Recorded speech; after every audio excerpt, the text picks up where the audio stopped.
राधे राधे। आज हम बात करते हैं भगवान श्री कृष्ण के जन्म के बारे में।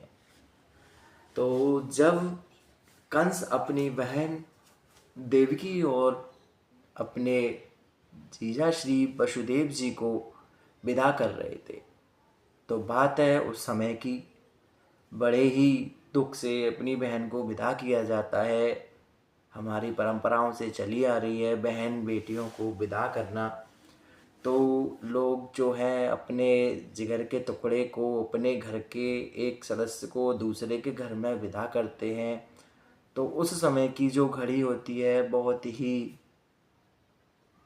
दर्द भरी घड़ी होती है। तो उसी समय की बात है जब कंस अपनी बहन देवकी को विदा कर रहा था, तब उसी समय आकाश मार्ग से एक भविष्यवाणी हुई। उस भविष्यवाणी में बोला गया, हे कंस, तुम जिस बहन को बड़ी ही खुशी से विदा कर रहे हो, उस देवकी के 8वें गर्भ से उत्पन्न पुत्र से तुम्हारी मृत्यु होगी, तुम्हारी मृत्यु होगी। ये बात सुनकर कृष्ण ये बात सुनकर कंस को बहुत भय हुआ और वह सोचने पर मजबूर हो गया। अब वो क्या करे। जिस बहन को वो विदा कर रहा है, उस बहन के 8वें पुत्र से उसकी मृत्यु होगी।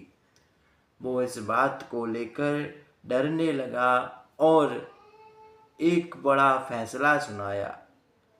क्यों ना देवकी को और वसुदेव को यहीं पर मार दिया जाए, तो ना उनका 8वां पुत्र होगा और ना मेरी मृत्यु होगी।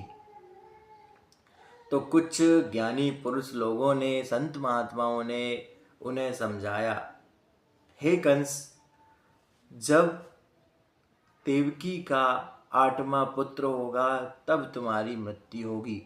तो इसका मतलब ये नहीं है कि तुम अपनी बहन को इतना प्यार करते थे और उसे मृत्युदंड दे दोगे। तो कंस ने यह बात सुनकर उनको कारावास में डालने का आदेश दे दिया।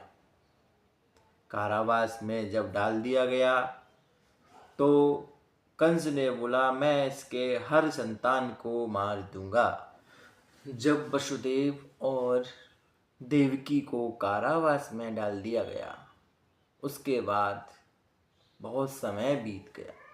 समय बीतने के बाद उनके पुत्र उत्पन्न हुए।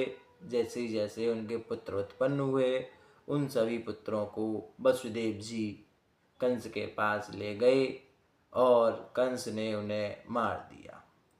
जब हमारे भगवान श्री विष्णु जी का अवतार होने वाला था, तब भक्तों ऐसी घटनाएं घटी जिससे सभी अचंभित रह गए।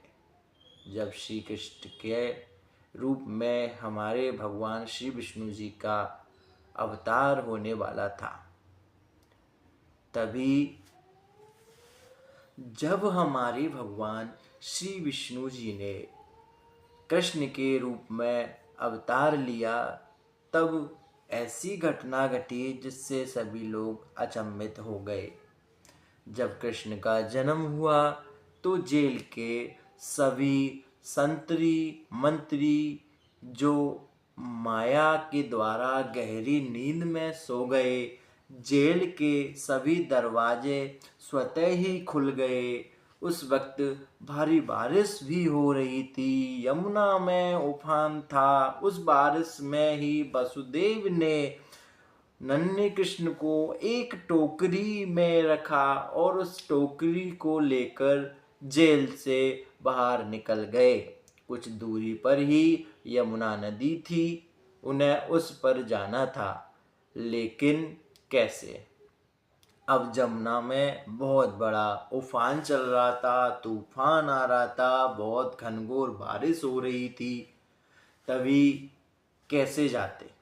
तो भगवान श्री विष्णु भगवान ने अवतार लिया है कृष्ण के रूप में, तो चमत्कारता होना संभव था।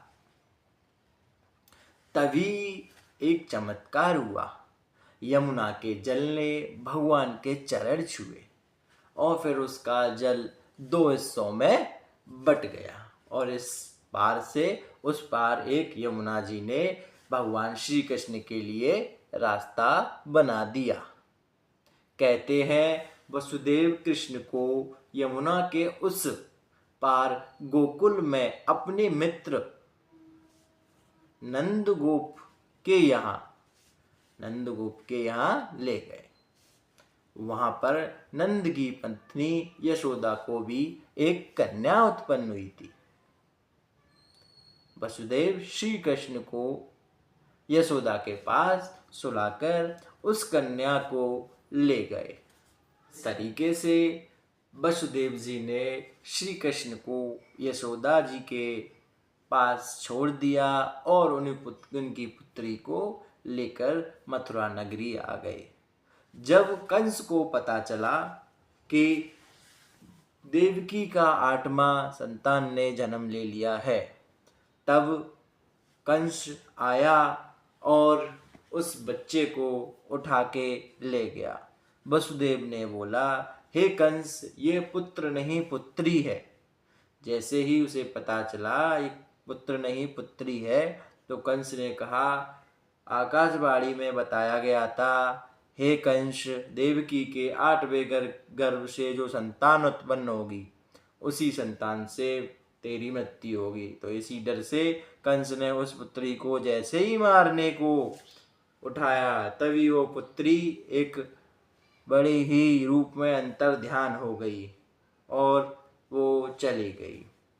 तो इस प्रकार हमारे कृष्ण जी ने अवतार लिया और वसुदेव जी ने गोकुल तक कृष्ण भगवान को पहुंचाया। आगे की कथा आपको अगली वीडियो में सुनाएंगे। तो आप हमें ये बताइएगा ये कथा आपको कैसी लगी।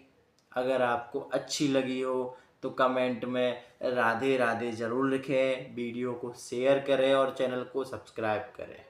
राधे राधे।